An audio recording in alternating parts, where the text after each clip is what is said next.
প্রিয় গাইস, এই মুহূর্তে আমরা একটি ভাইয়ের সাথে দেখা করতেছি। বড় ভাইয়ের নাম মোহাম্মদ কুদ্দুস আলী ভাই, তাই তো? জি ভাই। আপনার দেশের বাড়ি কোথায়?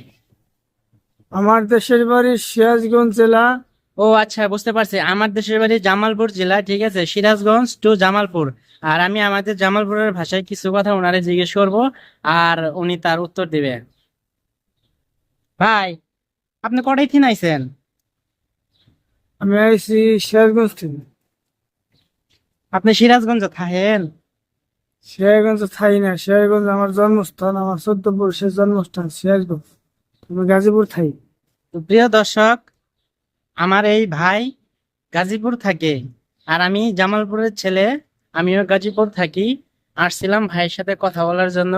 তো আমি জামালপুরের ভাষায় একটু কথা বলার জন্য চেষ্টা করলাম। আসলে এই জামালপুরের ভাষা অনেকটাই ভুলে গেছি, মানে বলতে চাইলেও এরকম ভাবে আসে না। হ্যাঁ, ঢাকাইয়ের সাথে থাকতে থাকতে পুরা ঢাকাইয়ের মতো হয়ে গেছে। আহ, তো আপনারা এখানে কিছু ভুল বুঝবেন না। হ্যাঁ, ভালো থাকবেন সবাই।